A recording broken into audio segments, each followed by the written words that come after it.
Should be.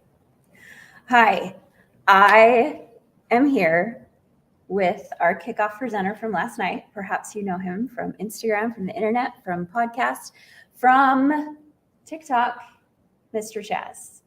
Hello, hello. Happy to be here. Thank you so much for being here. And your session last night was so fun.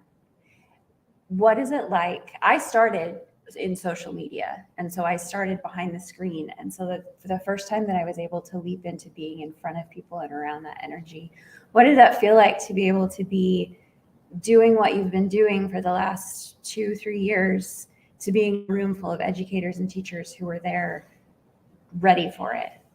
You know, I've been a teacher for a while now, and so it really feels, a lot of times teaching kind of feels like you're up on the stage.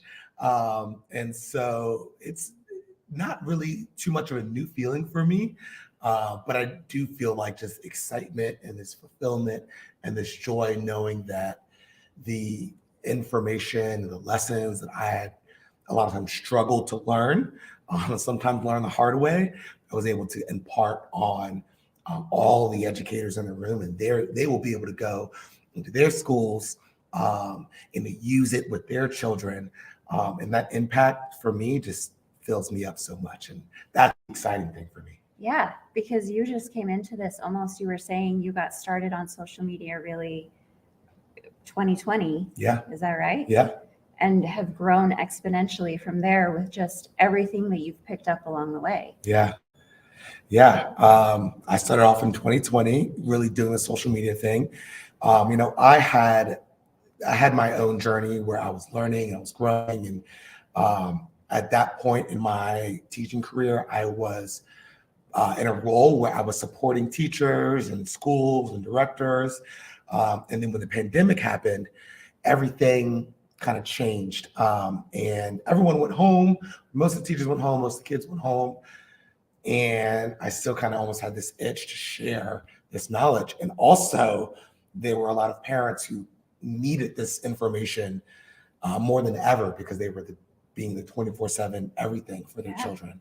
And so I went on social media just to share it with, parents, with teachers, in hopes that they won't have to go through as much of the trials and tribulations.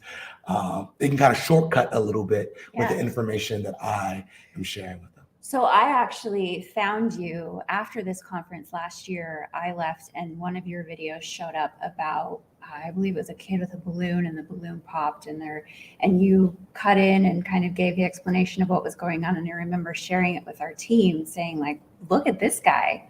And they had said that they had seen you before. And so to have you here is really great. And I was talking with my friend earlier about how you kind of have a foot in both. I mean, people who aren't into trauma-informed work are learning so much from you, and you're so relatable and approachable. When did you realize that you had that skill and that ability to connect in that way? So I've always been a talker. It's what got me in trouble as a kid growing up.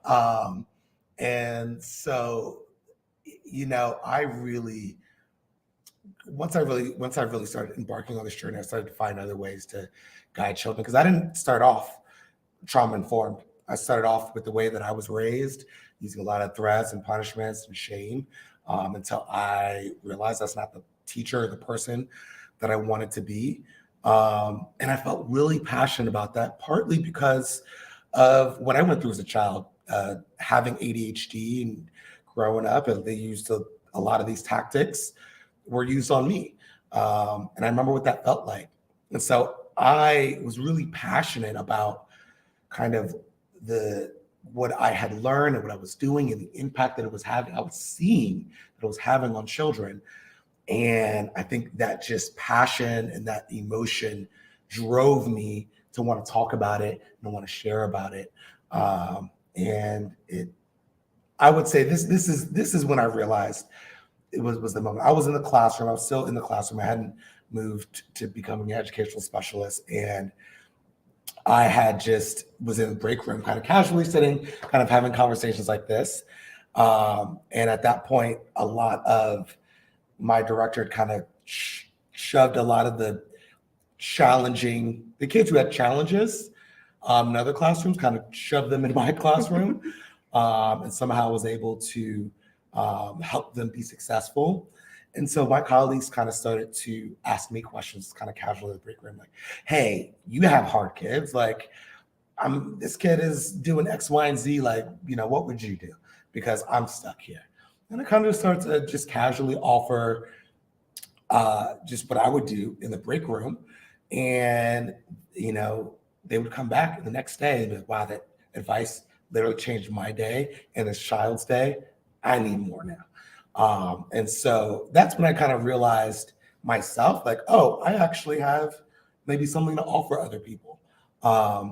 And because at this point, I'm still just head down focused on just learning and growing myself, not really thinking about sharing and really helping others until I actually started to see the impact of that. And that's when I was like, oh, wow, I want to go and do this kind of district wide and do this with more teachers. And that's when it kind of started to grow. And what was the timeline on that? So that was probably about maybe 6 years into teaching when the light bulb went off for me of, wow, I have maybe something to offer other people and I can kind of share and not only have an impact on my little community of humans that I love so much, but if I could help teachers, that impact can be exponential. So that's probably 6 years in. Okay. When I started to do that. Because one of the things that a lot of groups that have come in here, regardless of who they are, what their credentials are, they've said that it is a process and that it is a multi-year process and it's not an overnight anything. So to hear that is great. And then going from pandemic social media to where you are now, has that been a big leap? A big difference, I guess? And I had asked you earlier if you were working with kids again. Yeah. Yes, and I am working with kids again because I just want to keep practicing what I preach. It is a difference. I would say there's a difference between making a video on social media, because when I make a video on social media, it's just me talking to my phone and hitting post. And then, people will respond and there's comments and people will say lots of, give lots of really generous comments and just saying that, like, I've change your life or change the relationship that they have with their child, and lots of things that are just like, wow, like, I can't believe I've had that kind of impact. But it hits a little different when you're in person with someone and they're telling you, and we're having conversation. And I just finished my session just now, and when someone is in person telling you the impact that you've had, and they're able to kind of reach out and touch you, and they were able to like make that connection and looking like that, just hits a little different. Not that the social media comments don't like swell me with joy, but it's just a different experience in that way. And also, obviously, presenting in person is a different kind of process than just the video I'm able to. But I love that more because like that, it just reminds me more of the classroom, which is where those are my roots. That's where I come from. And so just being able to get in there with the energy, feel people's energy, and it be kind of back and forth and be able to kind of, move the crowd, like that is. The drumming's starting. Oh man. We're going to get out to the drumming. I'm really excited about the drumming. I'm so excited about you, but at the same time, the drumming. So tell me one last question. What is something that you have done that you are just so proud of? If you could just narrow it down. Honestly, what I'm most proud of, and I'd say really honestly, just I reflect on this, and this is just so huge for me. It's the fact that, like, growing up, I said I was a talker. I always got in trouble for talking in class, and that wasn't, I guess those maybe natural talents that I had. I think about it as superpowers, and everyone's got a superpower. Mm-hmm. And, when you watch any of like the superhero movies, when someone first gets their superpower, they're stumbling all over the place. They don't know what to do with the power. They're like, woe is me. Like, am I hurting or am I helping kind of thing? And there's this kind of internal struggle. And I would say that that's what a lot of childhood was like for me, of just like, I had the superpower, but I didn't really know how to hone it or use it in a way. And it wasn't necessarily valued by the traditional school system that I was in. And so for me, that it made it difficult for me to really value myself. And now I've turned what I was, kind of judged for and kind of criticized the most for as a child, is now turned into something that's been life-changing for people. And it has this not only impacting the parents and teachers in the here and now, but is impacting people, children and people and humans for generations to come. And I look at what I do is like the work of like, this is the process of evolution.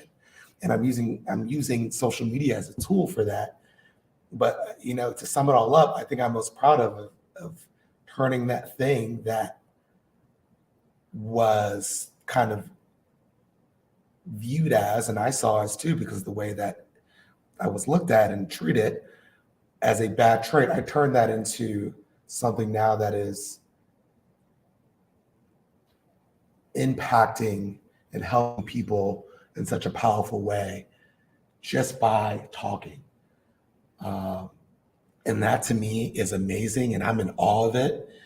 It is remarkable. It is remarkable that you've been able to have the impact that you have and relate to the people in the way that you do. It really is. I mean, you have a gift, and I'm so thankful that you were here to share it with us. And I'm really honestly so thankful to be here. And I'm just in awe of the impact that has kind of reverberated just by talking. Yeah. Just by talking. Because that's all I really do. All I really do is talk. And be honest and vulnerable and open. Yeah. We have links at the bottom on where you can find Mr. Chazz all across the internet, his podcast. I saw you just had a seminar last month, a workshop. Looking forward to more of those. So follow him wherever you can and see what is next and what he has to teach you, because it is presented in a way that is just so relatable across all generations and groups. And thank you so much for being here. Can I say one last thing? Absolutely. Yeah. Is it a little bit with my journey? So the podcast, Mr. Chazz's Leadership, Parenting, and Teaching Podcast, is the name of my podcast. And what I do is I bring on different people who are out sharing messages too. And the idea behind it is that for you to listen to it and you to be able to find your own teachers, and not to just listen to me, but to find other people who really resonate with you. Because on my journey, when I embarked on the journey, what was really important for me was to really find that information, those teachers that really resonated with me, kind of build a community of people that I can learn from, because I didn't really have community of people who were all on this journey. There weren't really anyone in my school everyone was really using the punishment and shame, fear-based model. Yeah. I didn't grow up this way. I didn't really have this in my community. So that podcast is to introduce you on your journey, if you're embarking on this journey, so that you can to help you and support you on your journey. So I just want to say that. A talker and a connector. Yeah. Which is also just as powerful. Yeah. Thank you so much, Mr. Last thing I got Chazz. to say. Yeah, see, I'm a talker. See, that's why I'm still talking. It's great. Yeah. All right. Well, we can cut it out now. I've got to go.